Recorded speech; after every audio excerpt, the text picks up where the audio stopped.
Judy was boring. Hello. Then Judy discovered ChumbaCasino.com. It's my little escape. Now Judy's the life of the party. Oh, baby, mama's bringing home the bacon. Whoa, take it easy, Judy. The Chumba life is for everybody. So go to ChumbaCasino.com and play over 100 casino-style games. Join today and play for free for your chance to redeem some serious prizes. ChumbaCasino.com. No purchase necessary. Void where prohibited by law. 18 plus terms and conditions apply. See website for details.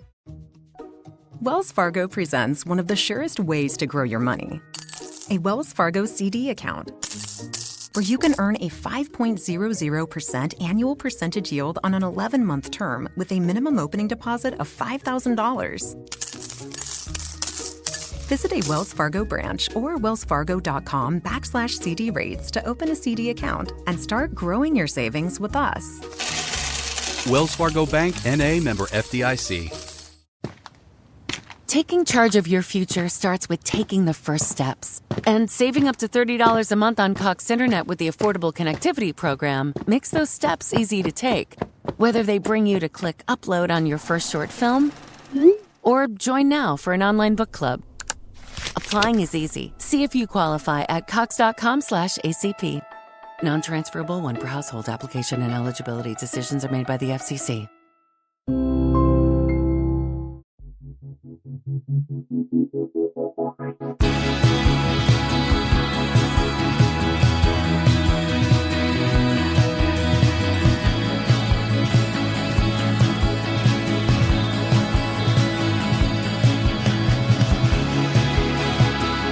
You're listening to 100 Words or Less with Ray Harkins. What is cooking, everybody? Hopefully you're doing great today. I know I am, and that's great. And what we are here to do is talk about independent music, punk, hardcore, metal, indie rock, emo, whatever you want to call it, as long as it is connected to the DIY tree that all these branches come off of. You like that metaphor? I do. That's anytime I'm able to use a metaphor and sound like even remotely smart, I'm like, man, schooling's really paid off, right? Anyways, today is one of the final installments of the live conversations that I had at New England Metal and Hardcore Festival, located in the beautiful Worcester, Massachusetts, or Worcester. I'm joking, obviously. I know how to say the city, but in Worcester, Massachusetts, it is a incredible festival. This was the, I guess, relaunch of it after, being dormant for 10 plus years. And I was lucky enough to be invited out there and be able to have these discussions face to face with these awesome people. And these awesome people today that we were featuring is Alexander Jones, the vocalist from upstate New York, Albany, New York. I think it's in that general area. Undeath, the amazing, amazing death metal hybrid, whatever you want to call it. And also in the vein of the split 7 inches that we have been doing on these live chats, I have Ryan Storey from Gates to Hell, who is another incredible death metal, whatever, hardcore, all thrown into the mix there, as it were. But he's the vocalist from that band. I had him on the show, maybe about a year or so ago, maybe a little bit longer, when he was talking about the festival that he does, the LDB Fest. And it was great to be able to have conversations with both of them, because they definitely, both of the bands are very firmly in the kind of, new wave of American metal, death metal, whatever you want to call it. And it's really cool. I really like it when I personally notice, and I know I'm not the only one, that sees these scenes kind of cropping up and all these bands from all different sides of the country being able to not only tour together, but then, sign to labels. And it's just really cool. So yeah, I'm very happy to have this conversation. Let's talk about ways you can support the show. This is all for free. I will not ask you to pay me any money directly, okay? And if I do, you can just say, Ray, you told me you're not going to do that. But I reserve the right to change my mind at any time. Anyways, what you can do, first of all, email the show, 100wordspodcast@gmail.com. Love to have interactions with people that way. Been getting a lot of like, hey, you should have this person on as of late. And I love to hear those ideas. So please fire those emails away. You can also, this is going to take you, I'm not even exaggerating, like maybe 20 seconds at the most. on the Apple Podcast page if you leave a star rating. And then if you're feeling ever so generous with your time, like maybe an additional 15 seconds, write a few sentences. You leave a review on there. I read all of them, and I really do appreciate that. And you can do the same thing on Spotify, just sans review. You can just toss some star ratings in there, and that helps out the show tremendously. You can also, if you prefer to listen to the podcast on YouTube, there is a link in the show notes where you can follow along on that page. And, people love listening to podcasts on YouTube. I don't understand it. I don't get it, but that is not my place to tell you what to do. And if I do tell you what to do, you can call me an idiot and say, I want to do it the way I want to do it. Anyways, feeling a little spicy today, but let's go ahead and dive into the first conversation was with Alexander Jones from Undeath, and we recorded it in a loud open room. So, I mean, the audio quality is good. Like, you completely hear the conversation, but this is not in some pristine sound booth. So, it just gets you right there in the middle of the festival. Like, I literally wasn't recording it in front of a stage because that would be absolutely maniacal behavior. But anyways, the first part is my chat with Alexander Jones from Undeath. Then you'll hear a little break in the action. And then the second chat is with Ryan Storey from Gates to Hell. And both the bands you should absolutely check out. So let's dive into the conversation with Alex Jones.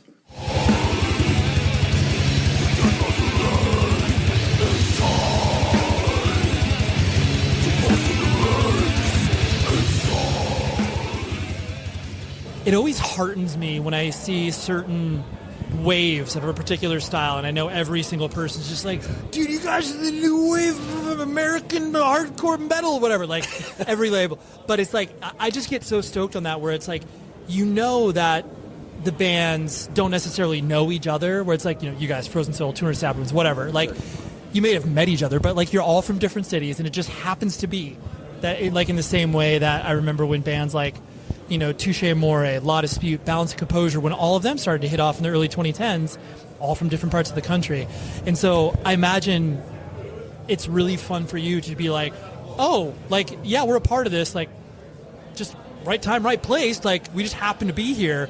Yeah. It's probably fun for you to just like, all right, we'll ride this, and that's fine. We'll still be doing this regardless of if there's a wave or not, quote unquote. Yeah, totally. I mean, that's exactly right. Like, even if we didn't have peers, we would still be playing like weirdo death metal type stuff. But right.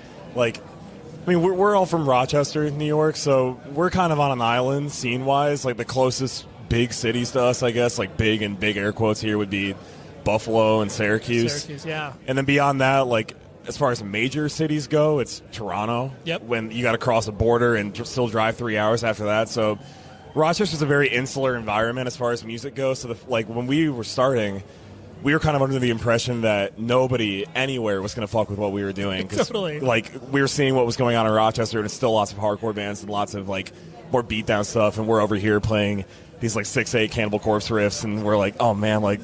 What are we? Yeah, we obviously can't play the Bug Jar. This is a weird vibe. Exactly. Like, we're like, maybe this was a mistake. But then we got out, and we met the Frozen Soul guys. We met 200. We met Sanguisugabog, like all those bands, and they're all around our age. They're all like late 20s, early 30s. We all kind of had similar upbringings as far as the way that we were exposed to music, the way that we got into metal and hardcore and punk. So there really was like an instant kinship with all those bands, and that kind of made us realize, like, oh, maybe we're not alone out here. Maybe maybe we have this organic scene, quote unquote, that we didn't really recognize in the first place. No, yeah, and I know everybody uses the word organic or whatever, like, authentic, like, but it's like that's really how those things happen, and it just happens to be that like the outside world recognizes that too, and that's the only reason that it comes up like that. And it's just cool too, where it's like sometimes labels can capitalize on that, but it's like all of you are on different labels, and like, yeah, and that's what makes it even cooler, and to your point, like more organic or authentic, where it's just like, yeah, this is purely accidental that we happen to be doing all this. Yeah, totally. And like what I said before, even if the tides of metal completely changed, and they're changing all the time, like, we're still going to be doing this. And we have this conversation all the time where we always just want to be Undeath. Like, we want to just make like the best Undeath records that we can make. We want to like put on the best Undeath show that we can make. And we've done plenty of tours where it's a lot of like deathcore packages, a lot of more like hardcore leaning stuff, and sometimes people get it, sometimes people don't. Sometimes people are ecstatic about it, and they like have never heard a band that just plays like a very meat and potato style of death metal. Yep. Sometimes they absolutely hate it and want nothing to do with us. And right. we just need to always remind ourselves, like, we just got to stay the course. Like, we just got to continue to follow our own personal death metal muse, and that tends to make things a lot easier. Right, yeah, exactly. And to that point, too, where, like, you getting the experience of obviously playing with all of these different bands, like, not only can you understand, like, how crowds are reacting to you, and then not saying you have to make your set, but it's like if you are the heaviest band in a bill, you're like, oh, we're going to lean into that. Or if you are the, wussiest band in the bill, you'll be like, all right, we're going to own that too. Yeah, you know what, though? Like, I mean, that's absolutely true, but recently we've been trying to, like, move away from that a little bit, where, Amazing. Like, I think it was the Dying Fetus tour that we did. It was them and Frozen Soul and us. Yep. And, like, Body Snatcher and Chelsea Grin. So it's a lot of, like, I mean, we love all those guys. They're all, like, terrific people, but it's a lot of, like, breakdown-oriented stuff. And then for us, it's a little bit more about, like, the mid-pace riffs, like it's just, like, riff metal and not, like, breakdown metal. Yep. Not to put, like, weird little pins in it, but of course. When we went into that tour, we were kind of like, okay, let's front-load our set with all of our heaviest songs, just to, like, try to win kids over.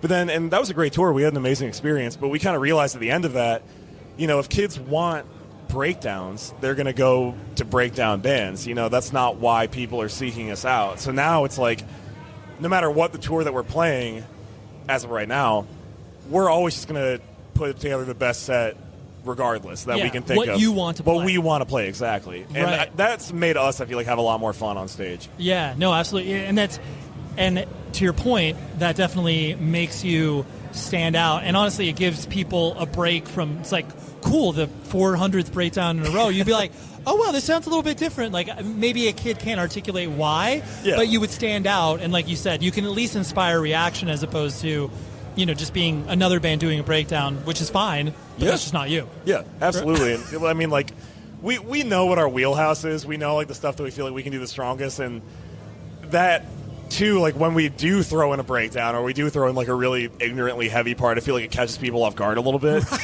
They're like, I didn't think you guys did this too. Yeah, it's like, wow, these guys can do anything. they're so talented. I have to really, right. It's like, when you subvert the expectation, that is, and I mean that's really fun too.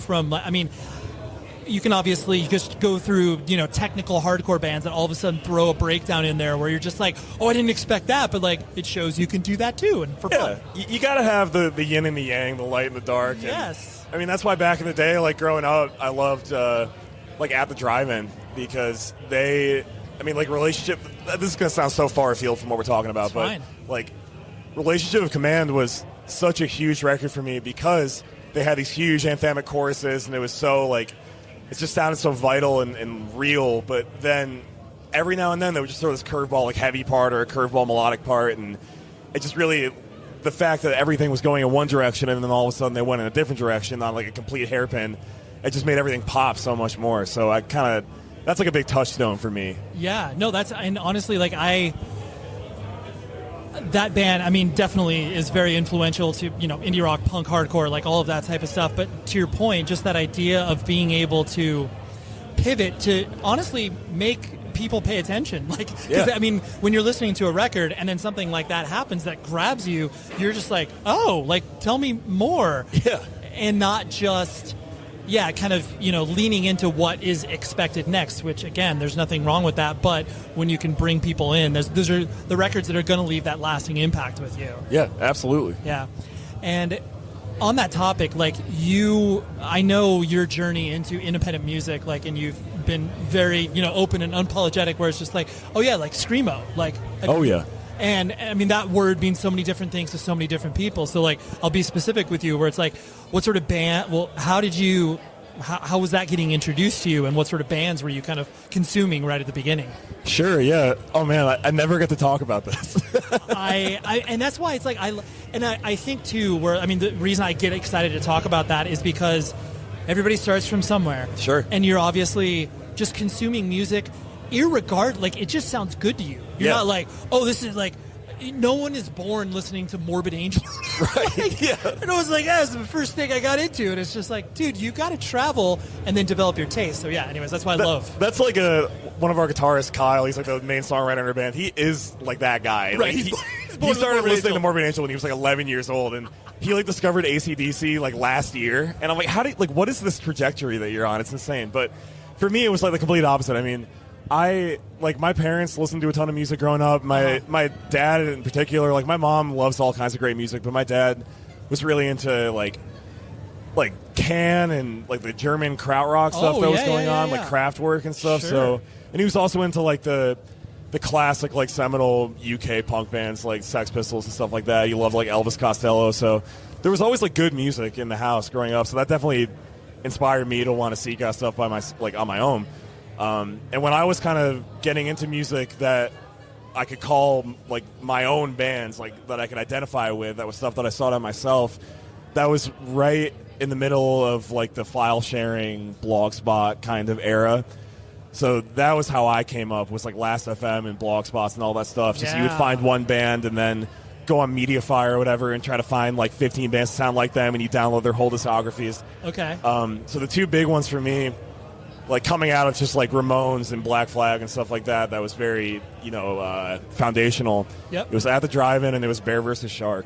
Oh, dude, Bear vs. Shark. Dude. Deep cut, but no one ever talks unbelievable about band. No, and it's like, I mean, Equal Vision obviously released 2 great records from them, but like, you could just like, no one knew what to do with them. But it was continue. No, yeah, I mean, like, I don't even remember how I found them, but I think it was like, I had found At the Drive-In through some website. It was like Relationship with Command and In Casino Out in like one zip folder, and I downloaded that, and it's just like blew my mind. That was like completely transformative experience. And then it was probably just like a related artist thing on Last.fm. They were like, whatever, you might like Bear vs. Shark. Yep. And I remember hearing Terrorhawk for the first time, and it was like, I don't know, I can probably name on one hand the records that I've listened to that were like instantly life-altering experiences, and that was one of them. And I heard that in like Mark Paffey's voice and the riffs, and like just watching videos of them, and they're playing in some roller rink, and he's like rolling around on the floor. Right. They're like switching instruments every song. I was like, what the fuck is this? What is this? None of this makes sense, but it's so good. Yeah, it was so good, and like it just had this, I don't know, like to this day I can't really put in good articulate terms what exactly it is about that band's sound that it's just so resonant to me, but I loved it, and I just wanted to find anything like that. And it was right around that time that I started going to shows in Rochester and Buffalo and Syracuse. Yep. And I met this guy, Joel, who's still to this day one of my closest friends. And he's like 5-6 years older than me. Okay. So he was already like keyed into a lot of this shit. And he was like, dude, you have to listen to City of Caterpillar. He's like, if you like Bear vs. Shark, if you like Relationship with Command, if you like this kind of more like earnest, like kind of like hard in your sleeve shit. Yep. He's like, you got to listen to City of Caterpillar, and you got to listen to Circle Takes the Square. So good. So he was like my old head. Yeah. You know? And those records, like the City of Caterpillar self-titled and Circle Takes the Square, like that was just huge for me. That's so cool. So it was really like from there on, and then of course like you listen to that, and then it's like, oh, you got to listen to Orchid. You got to listen to. You just start digging super into it. Yeah. Right. Like, so you were like when you say, it's funny because I honestly, just based on like age and where you were, I thought it was going to be more screamo, like whatever, like the Warped Tour screamo, which I have no problem with. People obviously getting their teeth cut in that, but like you went down the. Well, dude, you know what? Like, it's no disrespect to the people that did like grow up with that kind of stuff. But for me, it's fine. It was like, at least in my world and like the kind of environment that I grew up in, the people that were into like Silverstein and stuff like that, they were the kids at school that were like bullying me a little bit. Dude, no, absolutely. Because since that scene was obviously so large, you brought in a lot of, for lack of a better term, like civilians that didn't know anything of anything, even though it's like all the Silverstein guys are just like, oh yeah, we love City Cat. Like they like all the same bands. We're all members of the same tribe. Totally. But then the people that attend the show, to your point, are not. And it's like, that's no slight against those bands, but for me it was just like, I identified all that stuff with a completely different scene. Absolutely. And to me it was like City Caterpillar, Circle Takes the Square, Orchid. Like in my mind, like I recognized it as screamo, but it was all hardcore. Totally. It all had the same kind of like ethos. Yep. So it was very easy, and I was already into Minor Threat, Black Flag, like all the kind of entry-level stuff. So it was very easy for me to kind of get sucked into that whole world. did you get, like, because I know Rochester, I mean, I joked around about the bug jar, but it's like that, like, there was something interesting happening in Rochester. I mean, like, bands like, Architect, like, it was Achilles, I think. Achilles, oh yeah. Yeah, exactly. And so it's like, I don't know, Polar Bear Club came from there. So I always found it interesting when you heard about stuff happening in Rochester, because I was always like, yeah, the city didn't have an identity per se, in the same way that Buffalo and all those other places where it's like, oh yeah, that's a tried and true, like, hardcore town or whatever. Sure. And so it's really cool that there was stuff happening, and then also you were able to just drink all that in. Yeah, absolutely, man. I mean, for, like, when I was growing up, like you said, Buffalo and Syracuse had distinct identities going to shows. It was like Buffalo was like a tough guy hardcore town, and then Syracuse was like Earth Crisis. Yeah, right. Everything was just like militant straight edge. Totally. And like I made lots of friends in both those scenes, and I loved going to shows there, but Rochester was always like, this is where the weird bands come from. That's true. And I remember one of the first shows I ever went to in Rochester when I was like 15, Rory Van Grohl, the singer of Achilles and, How We Are and all those bands, he was there. Yeah. And I just thought he was like, some dude at the show, and he was like talking to me a little bit, and he was, he saw that I was a child. Yeah. And he was just trying to like make me feel welcome, and he was really going out of his way to be cool. And he left, and my buddy that I went to the show with, he was like, do you know who that was? And I was like, no. He's like, that was Rory Van Grohl. It's like, he's sang in Achilles, dude. You have to listen to Achilles. And I went back and I listened to Hospice, and I was like, I had no idea that a band that like meant anything to anyone ever came from Rochester. Totally. And then from there, you kind of work backwards, and it's like, Mastodon was really popping off at that time too. Like, I think Crap the Sky had just come out. Yep. And it turns out half the band's from Rochester. And, they played in 2 Days a Day and all this shit. Yeah, and yeah. I'm like, oh, there actually is like cool stuff happening in the city that, it exists on a larger scale than just like my friends. Right. And that was awesome to see. Right. And did you, as you started to go to these shows and, become more experienced, did you immediately get taken by the idea of playing in a band? Or yeah. Okay. Yeah. No, dude, I mean, even before that, like, I joke about it, but I've had, for better or for worse, mostly for worse, I've had like a singular vision for my life since I was 10 years old. It's all because of School of Rock. Because I saw that movie, and it's weird, like, to talk about that movie as a real, like, foundational film in my life. But right. It was the first PG-13 movie I ever saw in theaters. It was the first, like, movie with kind of naughtier jokes that my parents never let me see. Sure. I went to go see it.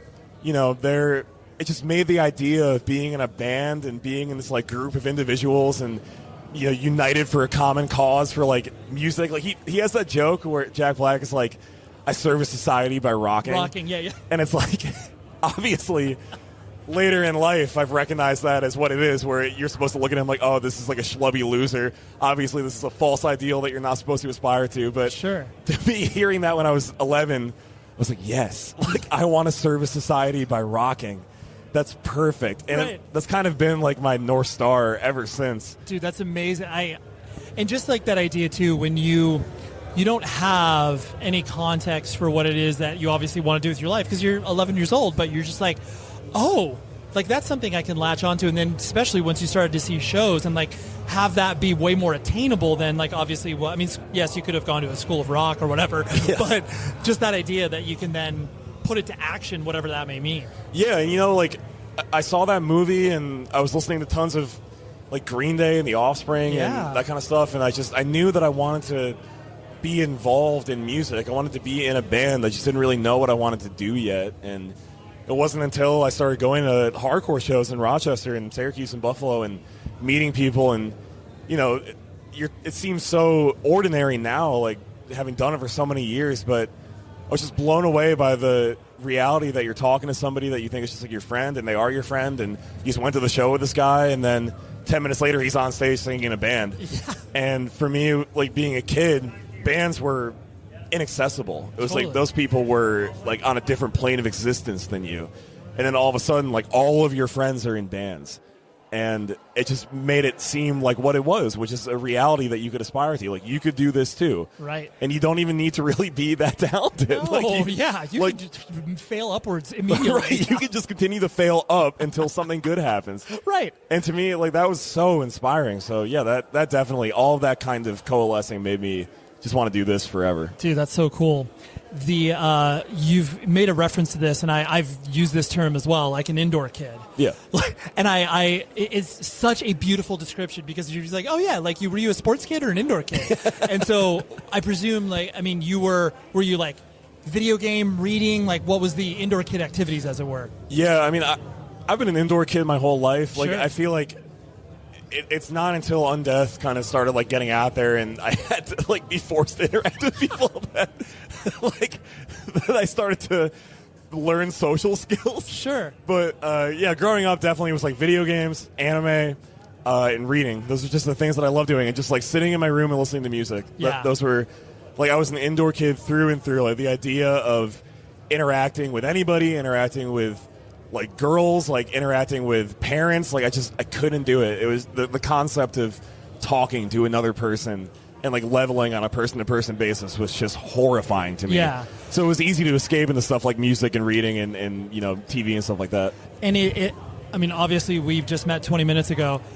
You're like, I mean, and I do think there's a common conception of people like who are indoor kids where it's like, oh yeah, you can't even look someone in the eye or whatever. Yeah. And like, yes, there is an element of like you need to, you know, learn how to be in the world or whatever. But I would never have assumed that about you, like, because I mean, jovial, like, but so maybe you've trained yourself well over the past 2 years to be like, oh yes, like I can do this. It's been a trial by fire kind of conditioning, you know. Sure. When we first started, and when Undeath first started, and we first started doing interviews, like I couldn't look interviewers in the eye. Like I would deflect every question. You know, I Totally. didn't want to talk about myself at all. I wanted to talk about like the guys in my band and the cool things they were doing. And you know, when people would ask me about my contributions to Undeath, it's just like, we don't need to talk about that. We can talk about I'm like just the riffs. ruining the band. It's Yeah, fine. like, I'm the guy up here just like drooling on myself on stage. But yeah, it's like over the years, like just doing more and more interviews and just getting out there. It's really been like cool that I've just been conditioning myself in the moment to learn how to talk to people and like be a normal person. Do your parents recognize, like, not like you're an unrecognizable human being now? We're like, oh my gosh, like Alex is totally transformed. But like, have they noticed a change? I think so. I mean, yeah. Like my parents are both very like low key people. You know, we don't. It's funny. Like my fiance, she has a big interconnected like loving family. Not that my family's not loving. I love my parents, but like they, her family, like they have a family group text. They're always talking to each other. You know, they're hugging and kissing each other. And like my family, it's very like respectful. Sure, like it's not that, right? Yeah, it's not that. Like capital N, capital Y, and like it's just always been how it's been. But I remember, and growing up, my parents always recognized like my older brother Andrew. He's like the outgoing one. He's like the theater kid, and I was like the indoor music kid. Right. And that was kind of their perception of the both of us forever. But then, like. So right before COVID, it was probably like 2017, 2018, 2019 even maybe, we went on a family trip, our first one in like a decade plus. We went to England and Scotland, and it was like my mom, my dad, my brother, and I, and my fiance, who was my girlfriend at the time. And a lot of stuff went wrong. It was just like train issues, travel issues, hotel issues, just things happened that, you know, they would get worked up and panicked about, and the entire time I was just like collected. I was like, okay, I kind of had to become the ringleader in that situation because everybody else was very anxious about everything, and I was like, okay, let's pick up the pieces here. Let's see what we can do. And I remember after that trip, my mom was talking to me, and she was like, I had no idea that you were such like a sound person. Right, yeah. And that was very cool to hear because I definitely thought and probably was up until that moment still like the quiet kid, of course, in her perception, and it was cool to see her like recognize that change. Right, you showed a different side, and then like that. No matter what, like it's just like it's gonna make a parent proud. They're like, oh, that's cool. Like Alex made this trip didn't completely go off the rails. Yeah, I mean, I tried my best. I mean, sometimes you're forced into situations where you just have to step up. Of course, totally. Have they seen you play? No. Okay. And here's the funny thing: is like Kyle and Jared, both of them are on Undeath. Their parents go see them at every opportunity because they just love it. And my parents are convinced that they're so uncool that if they tried to go to an Undeath show, they would be like physically thrown out of the venue. Out of the room. They'd be like, "Who are these people?" Yeah. And it's like a real anxiety for them. And I've told them 1,000 times, like, nobody who comes to see us is cool. No. Not a single person. No. Like, we are not a cool guy band. Like, Right. we are for and by freakish losers. Sure. And my parents, not that they're freakish losers, but they would feel very comfortable at one of our shows, I think. And Right. there's no pressure. You don't have to mosh. You don't have to stage dive. Like, you can just especially hang as out. the parent. Right, The last thing that if you did this would be really weird. Like, Right, yeah, you show up and I will show you a different side of myself that you would never have seen before. Yeah, it's like, Mom, I actively don't want you to stage dive. Like, that would be very weird for me. But yeah, they just think they're going to be like laughed out of the room. But I'm Yeah. working on it. Someday I'm going to get them in the car. No, I'm sure once you get them to that spot of confidence where it's just like, listen, like we'll be able to take care of you guys. Like you'll have the VIP room. You'll be able to watch from like a window or whatever. Like it'll be fine. Yeah, it'll happen someday. Something that I admire about what you've done with Undeath as well is the fact that, I mean, like you were talking about, where it's just like you're playing in front of freaks and weirdos, and like you want to make sure that your show is as inclusive as possible. And part of that too is the fact that like Undeath is fun. Like your tongue is firmly implanted in your cheek, and I mean that in a very positive way, because like we all know, death metal and metal in general is obviously a very serious genre. Sure. Even though there's been bands that have obviously tried to shift the perception over time, and I'm guessing that was like really not only hard baked into who you guys are, but like hard baked into the band. Like, has that always been the intention from the get go? I don't know if it was ever like a manifesto or whatever. Yeah, like a conscious intention, but it just kind of happened. And I think it was like, we realized at a point that we're not tough guys, and we're also not like Rhodes scholars. Like, we're guys who are of middling intelligence, who like this genre of music, and like, what can we bring to the table? It's like we can't go up there and pretend to be and posture like we're the hardest people in the world. Yeah. Because people would see right through it immediately. Yeah. We also can't get up there and pretend that we're like very serious, studious virtuosos, because again, people would see right through it. So it's like, the way that we approach it is we can only be ourselves. And who we are is we're just guys who don't really take ourselves that seriously, take the music very seriously, but on stage it's like we're just trying to have a good time. We're trying to have fun. We're trying to like invite people into our circle and to have fun with us. And, I think some people have balked at that a little bit. I think some people don't really know what to make of that, because they're like, why isn't this guy scowling on stage 100% of the time? Why aren't these guys like commanding us to kill each other? But for me, it all, again, this is going to sound crazy, but like it all comes back to Ozzy.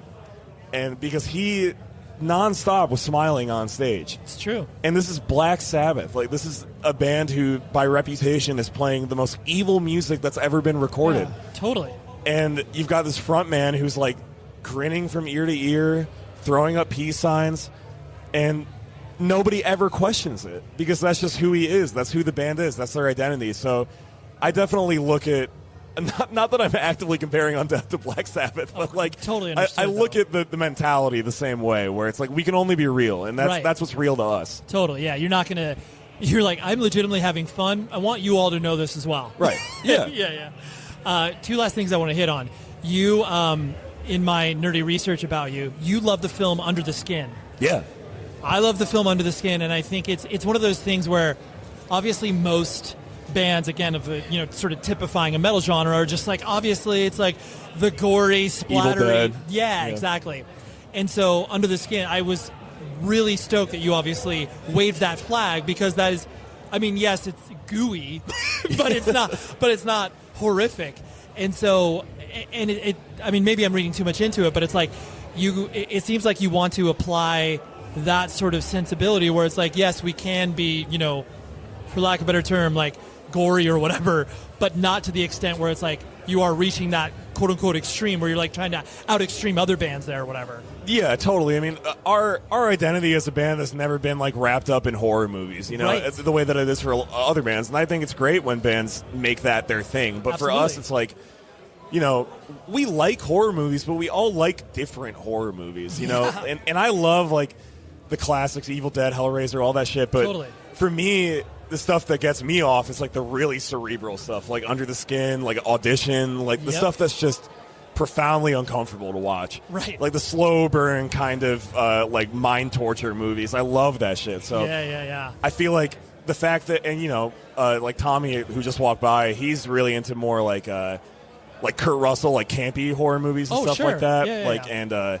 Kyle and everybody else in the band, they're more into like the classics. So I feel like we all bring different stuff to the table. So it's nice to have that confluence of ideas going on. No, absolutely, yeah. And I just like that because then when your influences bounce off of each other, and then it's like, they'll pull you more into their direction and you'll pull them. Like they would watch a film like Under the Skin and be kind of like, I don't like it as much as Alex does, but like that's cool. Yeah.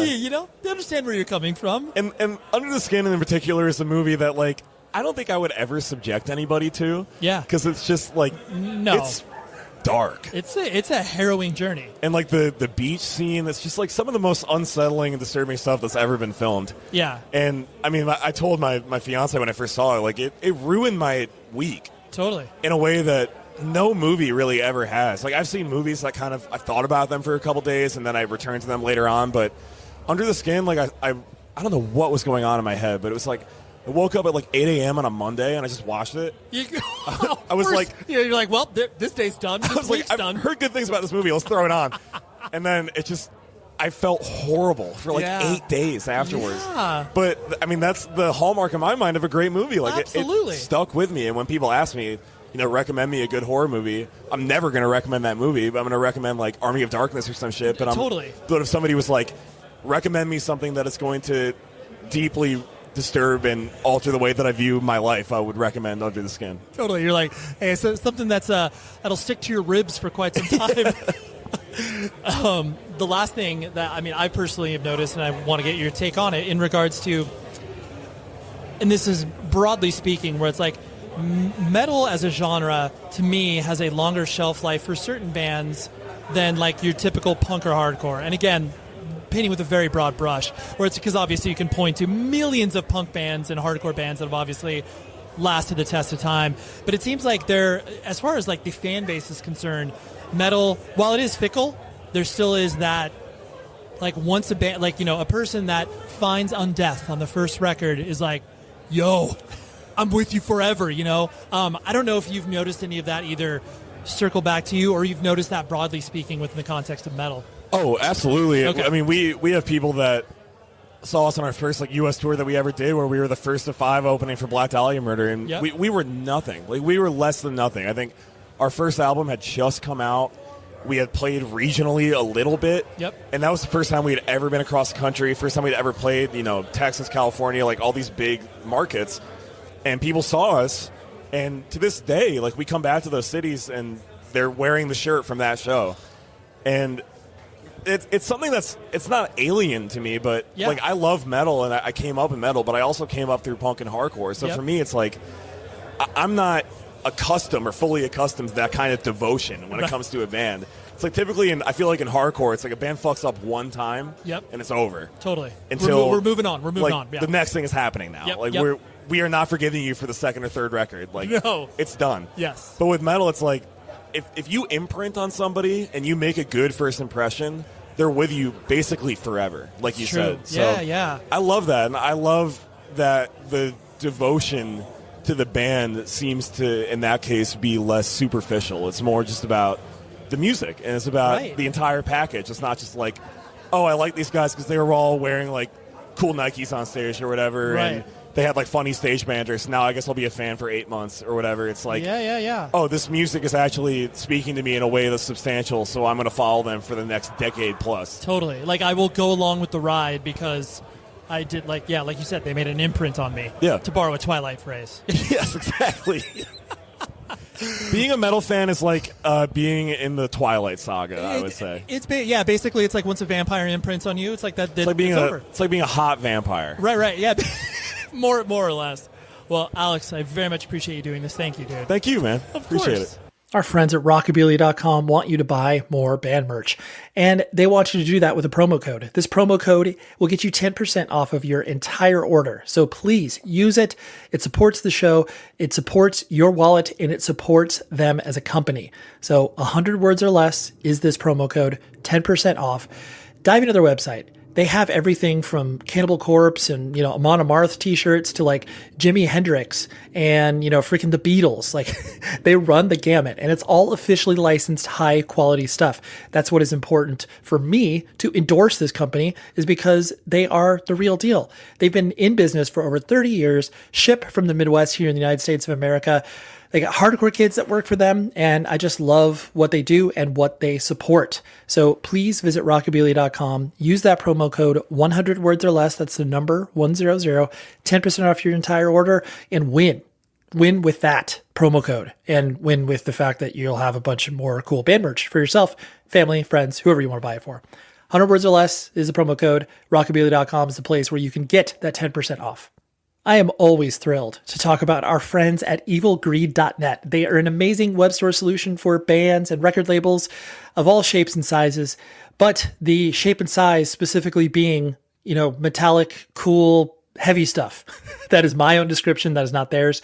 But use the consumer. You can win by going to evilgreed.net and using this promo code 100 words. It gets you 10% off of your entire order, and you can order vinyl, shirts, hoodies. Like they got everything from this type of band, that heavy artistic stuff. So, say you're into everything that Triple B Records does.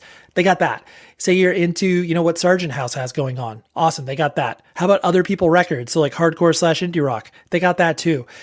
They have so many cool things of all shapes and sizes, but they put it through a lens, which in my opinion, acts like a record label. So you can trust in the fact that you'll be like, I like Def Heaven. You'll be able to find so much cool Def Heaven stuff. And then on top of it, be like finding 7 or 8 other bands that you will absolutely love and be into, and be like, wow, I've never heard of this awesome band called Brutus. I should order a sweatshirt from them. Absolutely. This company is located in Berlin, Germany, but they ship worldwide, and the shipping rates to us here in the States are very advantageous right now. So use this promo code 100 words, 10% off your entire order, and shop till you drop.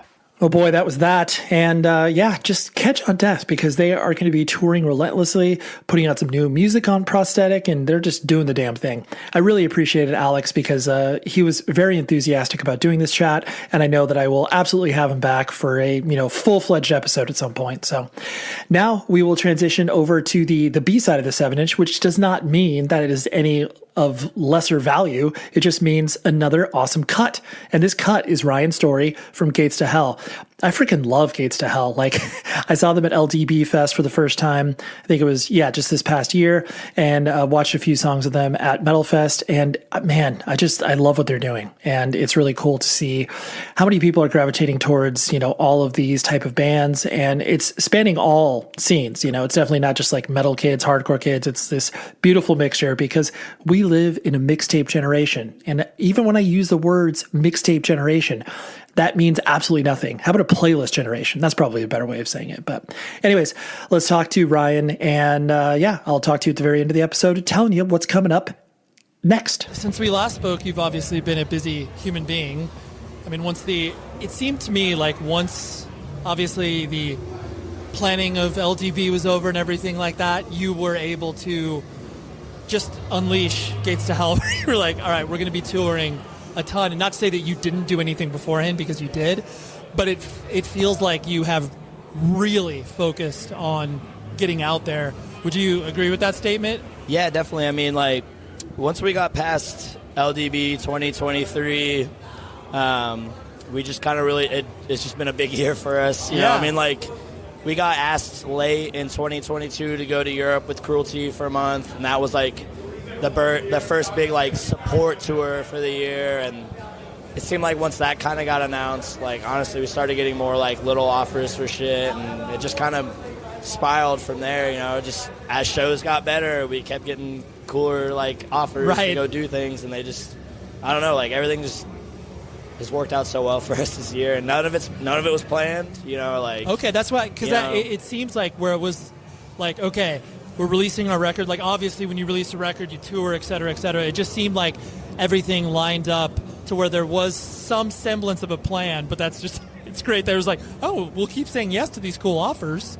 Yeah, I mean, we didn't have nearing the end of 2022, yeah, like I said, Europe was the only thing we had planned, like, and like all these offers, like, after LDB, because we had a really awesome set at LDB. I feel like we just started getting more attention, but I mean, yeah, nothing was planned. Like, that's great. We wanted to like tour some, but like now that it's pretty much turned full time for us at this point, like, it's awesome. Right? I mean, we're enjoying it. So that was actually going to dovetail into another question, where it's like, now that obviously you've existed in and around touring for years and years and years, and you've participated in stuff, but now the fact that you're like, oh, I'm on the road for the next 6, 7, 8 weeks or whatever, has it met your expectations? Like, has it been difficult for you to adjust, or has it been?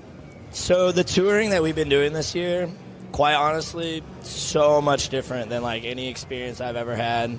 As far as like just being out with bands and stuff, I mean, it seems like we're kind of getting into a bit more of a professional area. Sure. So, I'm used to, for 10 years, DIY shows, showing up like 45 minutes before doors and like no sound checks or like anything like that. But now, like, load in at 3, right. And we've been kind of like on our support, like we've been all on supports, and all of them have been openers, which is cool. Like, it doesn't bother us at all. No, it's been so cool because like I kind of like playing first, honestly. Like, a lot of people have been coming out early, and like we get to do our thing, and then we get to just enjoy all the bands that we're out with. Like, we've been out with Black Dahlia, Chelsea Grin, and 200 for the last week.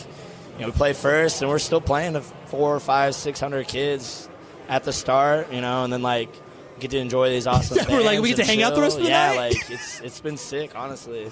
That's cool. Well, and it's, to your point too, like it's cool when you obviously have the experience on the other side. I mean, you know what it's like to put on shows, you know what it's like to put on festivals, and the demand that can sometimes put on bands, like, whatever, loading at 3, some bands are just like, what do we have to load in so early? But you're like, I know the reason why people do this.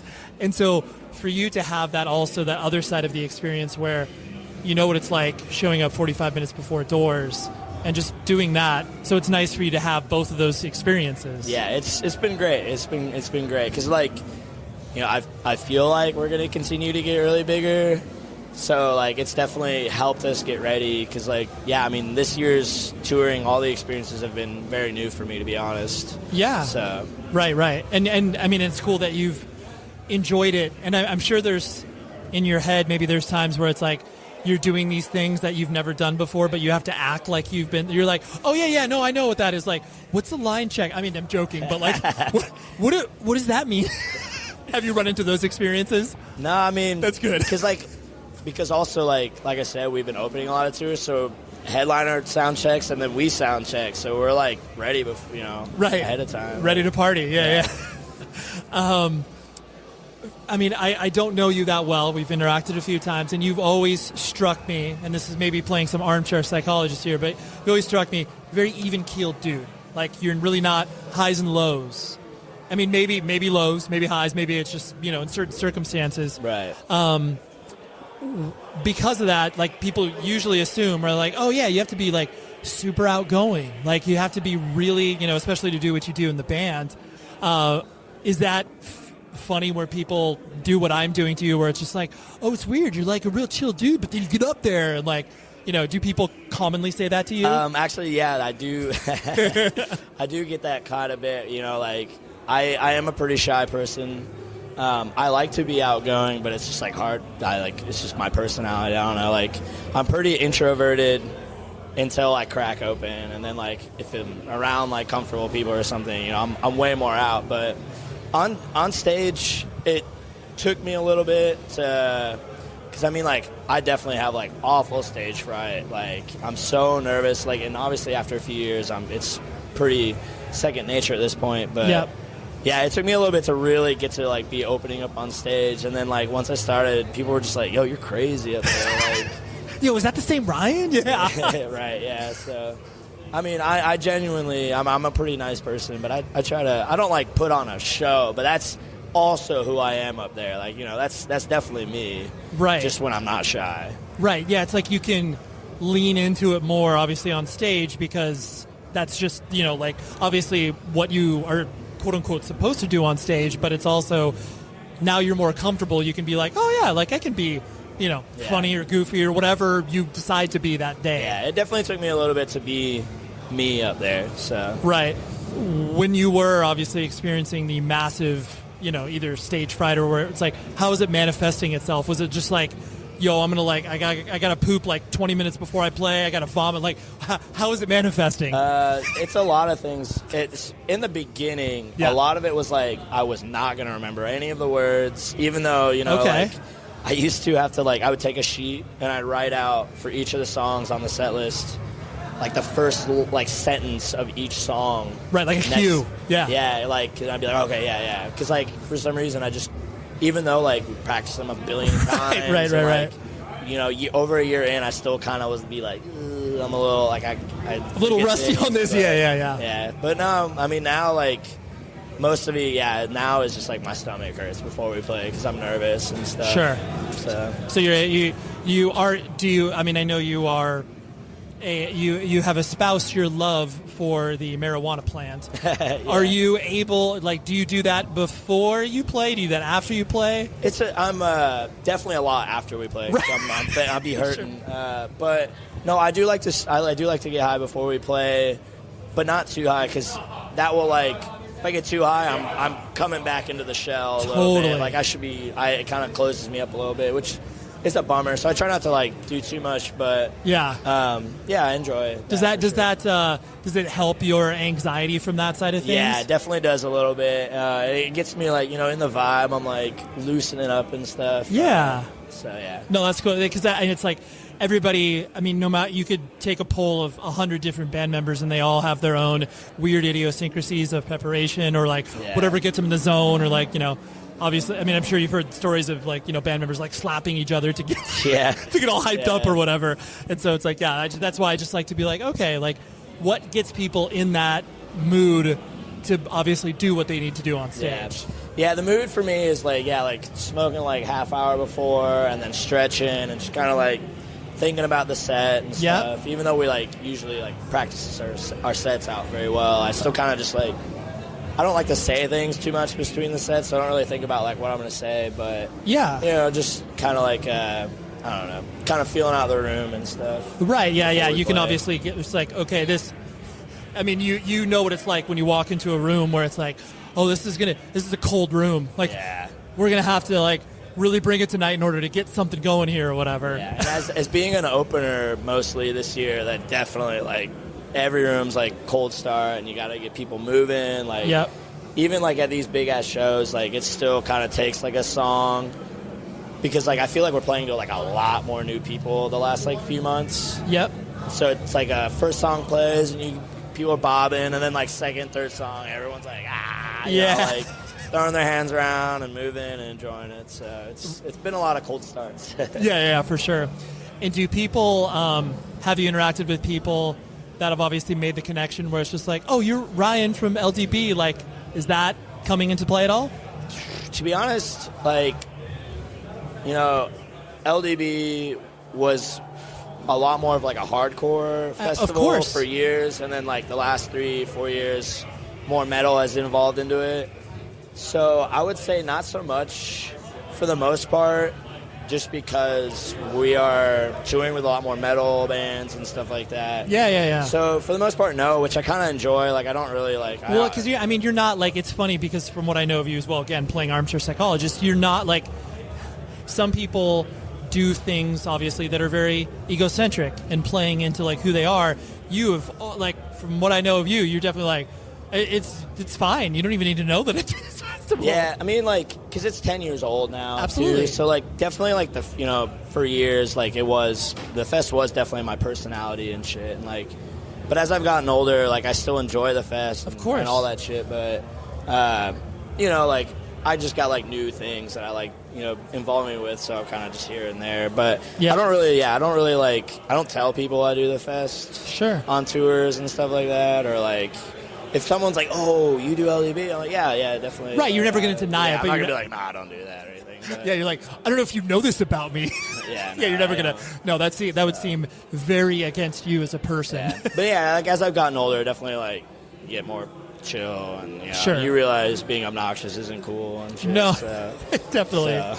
And I guess on that same topic too, where it's like, because you've obviously had the experience of doing all these different sizes of the festival that you've done, like when you come to a festival like this or any other one, like not picking on one in particular, but like, do you find yourself scrutinizing certain things or like taking ideas? It's like, oh, they do it that way. Interesting. There's been like, I mean, I always see like cool ideas going to different fests. I'm like, oh, that's like, that's really crafty. Or like sometimes it just has to do like, they're able to do that because they're in this area or shit. But I try not to nitpick too much just because, like, again, like, getting older, like, it's just not worth it. Like, no. But, I mean, like, check-in was, like, a little wild this morning. Sure. And we went to one spot where, like, on our map said check-in. And we went there, and they're like, no, you need to check in here. And we went there, and they're like, no, you check in around outside over here. And then we were like, the hell? So we went back to the original check-in, and we were like, look, we're getting the runaround right now. Yeah. Like, let's boil it down here. Yeah. She was like, well, the other people who are telling you these things are definitely wrong. Like, if you play inside, you have to check inside. And I was like, yeah, that makes sense.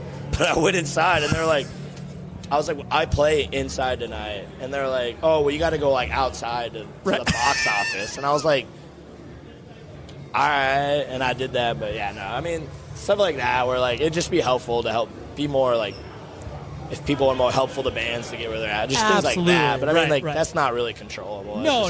Yeah, that's an anecdote. But it's just like, yeah, I mean, in the same way that it's like when you say you're a movie director, obviously, and, like, it's really difficult to like maybe watch certain films where you're like you have to turn your critical brain off and just obviously like enjoy it for what it is or whatever. Yeah.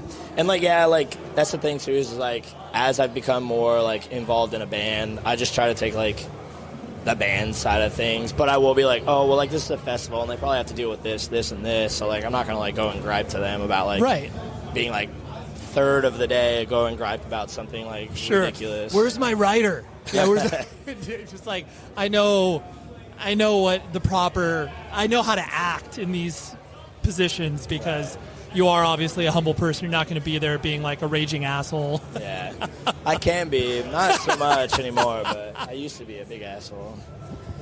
What on that? Like, what when you say a raging asshole? I mean, like, obviously, I presume that's like you were talking about due to youth, where you were like, were you just? I mean, because I would. Obviously, I've only known you shortly, but I would never have been like, oh, you would be like a rowdy dude. Like, were you? Not so much like a rowdy dude, but I just like, I guess you could say I was probably like a complainer. Oh, okay. For no reason. Or like get upset about things like way more than I should ever have. Or like, got it. Let things get to me or like just shit like that. Like stuff that just doesn't matter. That like you just, as you get older, you're like, oh yeah, these. You're like, yeah, this is not. Why? And honestly, like, I chilled out pretty hard after I started smoking weed. So, like, I probably could have been on some sort of, like, pill medication to help me because I have, like, a horrible anxiety and, like, shit like that. So that's usually what, like, my anger stems from is, like, I get anxious and then I don't know what to do, and I guess my trigger is just getting, like, upset and being like, what the fuck? But, right.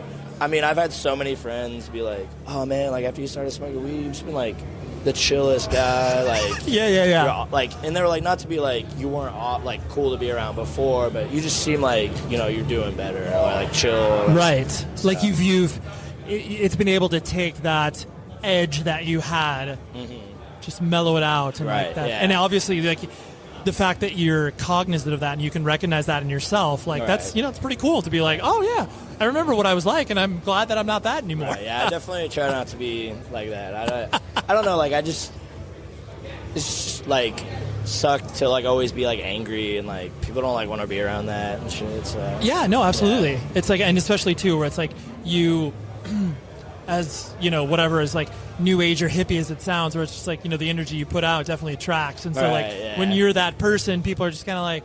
You're going to be surrounded by more people who are like, yeah, Ryan, like, complain about that, dude. Like, shit. And you're like, wait, damn it. We're just, like, working off each other. This isn't good. It seems, and I know this is kind of a hacky / stupid question, but just, like, it seems shocking to me that the band name Gates to Hell was not taken before. Like, honestly, like, yeah, when Seth was like, yo, you want to do this band, like, a Gates to Hell? Like, yeah. And I was like, yeah, no, definitely, that'd be super sick, because I've always been a fan of Obituary, because that's where they got it from. Right. So I was like, yeah, I mean, I love Obituary, and this sounds like sick, so let's do it. been super surprised because there's a Gates of Hell, I think, from Europe. Right. And we've been tagged with that like once or twice before. Sure. But I honestly can't believe Gates of Hell wasn't like a band before, and I'm very glad. No, totally. And that it just seems where it's just like, yeah, because I mean, I love that idea, and I'm so glad it still exists of bands naming themselves after song titles. Like it just still, I mean, it's existed since whatever the late 80s, early 90s where bands started to do that, and I just love that it still exists. But yeah, there are certain song titles where you're just like, oh, it's a perfect band name, and then Gates to Hell where it's like, really? No one else? No one's using this? Right. Maybe people were afraid. I mean, like, there's not a lot of, like, Hell bands. So maybe, Full of Hell, but their band, that is sick. So, like... Absolutely. I feel like maybe people are afraid to use that word. Totally. Yeah, it like, could be. Yeah, It could be, like, hard to sell merch. But, I mean, since our shit's so scribbly, like, most people, I feel like, sometimes can't even tell.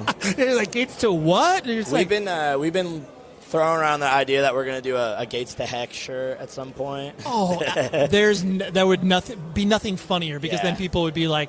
The dads of the audience be like, I can't wear this shirt for my kid. But like, now you can, buddy. Yeah, we got the shirt for the kids.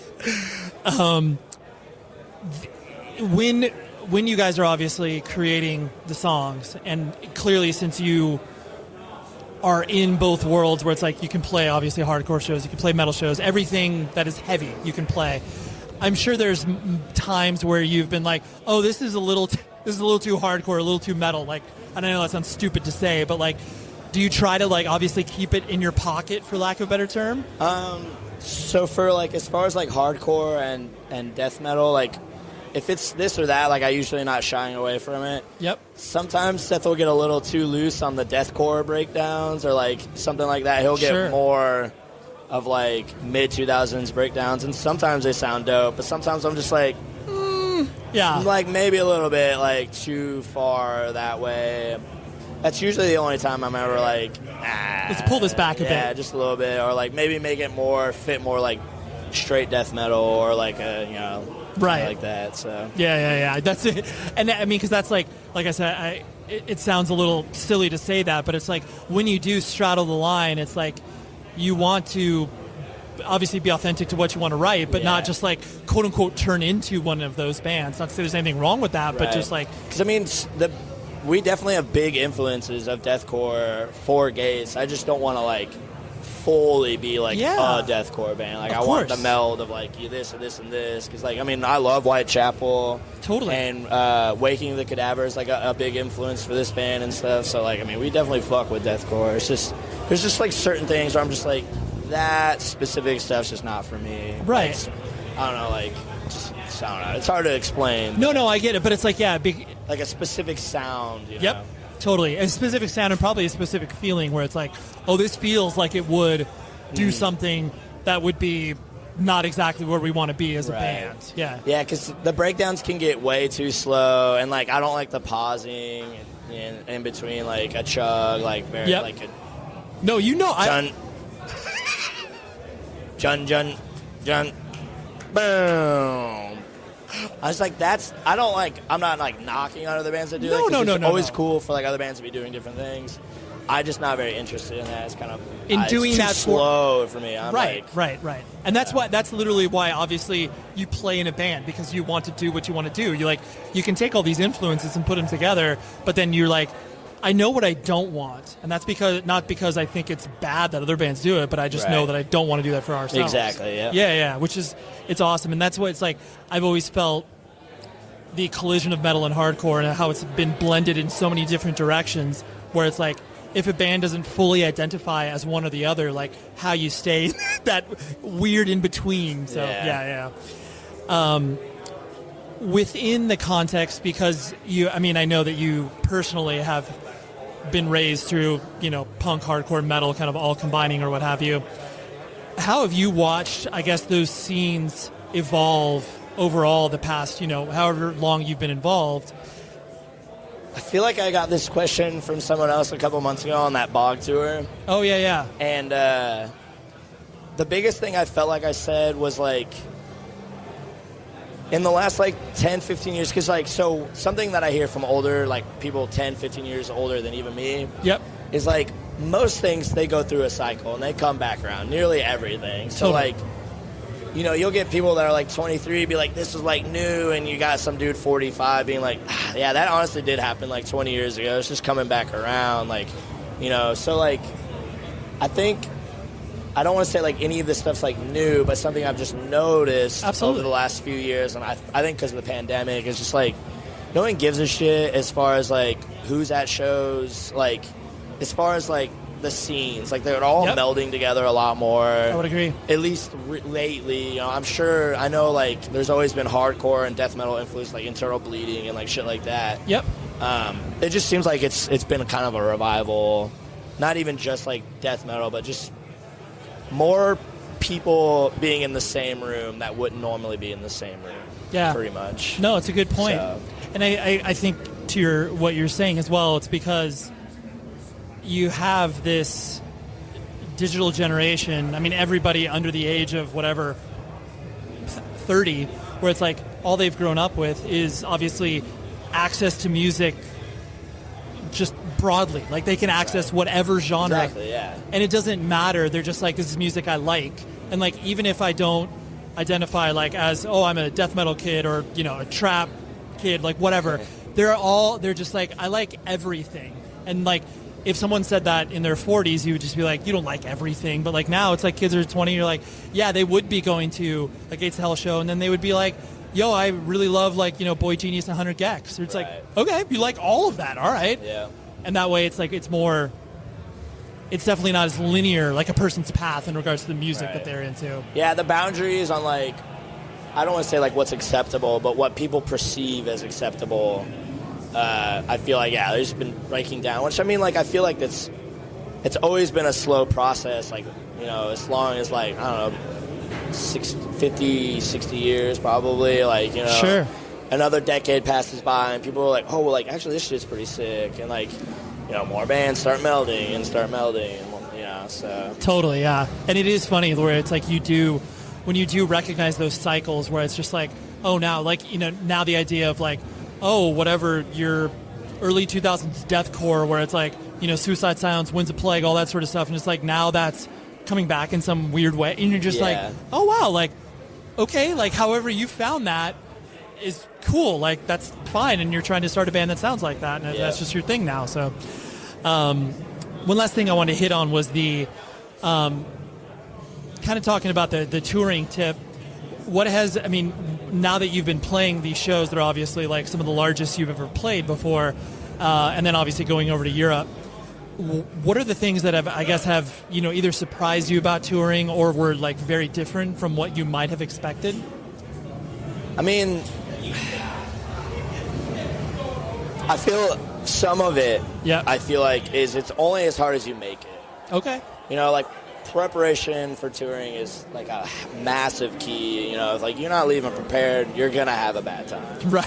Like straight up, like. And what's been different? I mean, I guess like so, like I said, like, you know, when the band started, or even when the band started touring, like even right this moment, like I didn't think we would ever be here. Of course. Like, you know, like this is the second time this year we've gotten to play like on a festival with Lamb of God, and like. We're literally on tour with the Black Dahlia Murder and Chelsea like, Grin, bands that I listened to in high school. Like, totally. Or had friends that listened to in high school. So I guess a lot of things have just been not what I expected because I just didn't ever think we'd... Right, you're like, I had literally no expectations. Yeah, so like... But I mean, like, some things that people complain about, I think I find, like, not that hard or, like, I don't know, maybe, I don't know. I like what you said in regards to preparation. Like it is something that you know, once you've done it once or twice, like you start to obviously develop these, I wouldn't even call them hacks, but just like ability to adapt to the lifestyle that you live, where it's like, yeah, like I don't have access to a laundry machine, or like I'm not going to be able to eat my bowl of cereal every morning. Like just those little things that you do to accommodate, where it's like, okay, I got to make myself comfortable, but like I can't do it this way. Yeah, I mean, so funny you brought up food. That is a big thing that I didn't expect to be so, like I know, man, I've been traveling for 15, 17 years, like, so, but like it has been hard because like, you know, you got dudes and you got people, a bunch of people in a van. Not everyone has the same diets. not everyone eats at the same time, but you have to really learn. The key, in my opinion, is if you can have a band with members who can all learn to just work together and like want to be around, and you don't even have to like want to be around each other, but you have to want to be respectful.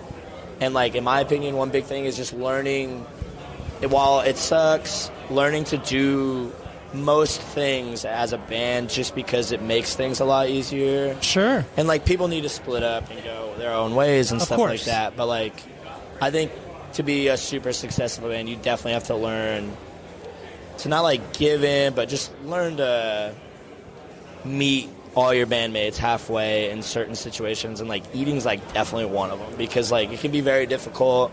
You know, you got 10-hour drive and you only have time to stop for like a little bit. You can't be hitting 4 spots for people to be eating, which is not really an issue for us. Totally. But I was worried it would be, but everyone's kind of learned what they like. Everyone's learned like personalities and just like all that stuff. It's just like, that's definitely the one thing, I guess, that I didn't think would be so hard, or like, wasn't expecting. Right, you don't think about you don't think about it until you're confronted with it, where it's just like, oh, dude, we got 2 vegetarians, like 2 meat eaters and 1 vegan or whatever. And then it's like, just that idea where it's like, being able to find how everybody, especially too, where it's like, because some meat eaters are just like, I would never even look at a piece of vegan food or whatever. And then, but like you said, meeting in the middle where it's just like, oh yeah, I tried that veggie burger. And it's like, yeah. Or then vice versa, where it's like, dude, if you want to, we'll go to the steakhouse and like, I'll have asparagus. Like, it's fine. Like, as long as it doesn't feel bad overall. Where you're like, we're going to steakhouse for the 50th time. Can we please get something here? Yeah. But no, it's very true. Like, you don't realize it until you're in it. Yeah. Well, Ryan, thank you very much for doing this. I appreciate it, bud. Oh boy, there we go. That was Ryan from Gates to Hell, and just check them out because they have some incredible touring coming up. They're, I want to say in early 2024, maybe like April, March, somewhere around that time frame. They're going out with Machine Head, which is going to be absolutely incredible for them because they're going to be playing in front of a lot of people, and those people are going to like what Gates to Hell brings to the table. So next week, I'm just going to go ahead and tease this already. We're going to be dropping a bonus episode later this week with my final conversation from the New England Metal and Hardcore Festival. It is with Jordan Jenkins from Momentum, the vocalist of the awesome Los Angeles area hardcore band. But then the following week, November 15th, the normal Wednesday release, I will be dropping a conversation that I had with Steve Larson from Instead. Orange County straight edge legends. Instead, he was the drummer of the band, and Instead is such a weird band, and I mean that in the best possible way, where it's like their presence has always lingered, and their name definitely means something to people who have paid attention to traditional / youth crew, old school hardcore, whatever. But I definitely don't think that what they did sort of lands on people now, where it's like, dude, they put out a record on Epitaph. Like, they were drawing like 1,000+ people here in Southern California. And granted, I was not around during that juncture when they were as big as they were, but I've seen them do a few reunions, and it's been really, really cool. So anyways, fascinating band. Had to have Steve on the show. So that is what we do next week. So until then, please be safe, everybody. Okay, round 2. Name something that's not boring. A laundry? Ooh, a book club. Computer solitaire, huh? Ah, sorry, we were looking for Chumba Casino.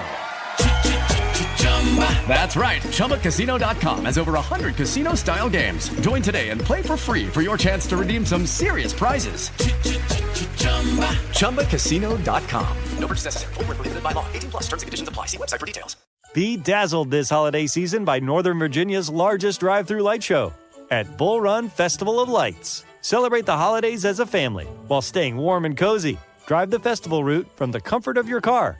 Turn off your headlights and just follow the magical glow through 2.5 miles of dazzling displays in Bull Run Regional Park in Centerville, Virginia. Plan your visit now. When you visit by mid-December, you'll save. Get your tickets today at bullrunfestivaloflights.com. That's bullrunfestivaloflights.com. It's intern John. Celebrate the coziest season with Safeway. They're bringing all the fall flavors to you. From pumpkin everything to caramel apples and all of your seasonal favorites. Make the most of those fireside dinners, game-winning touchdowns, and warm family gatherings. Visit your neighborhood Safeway today or shop online for easy pickup or delivery. They're here to help you spice, season, and savor every moment. Sincerely, Safeway.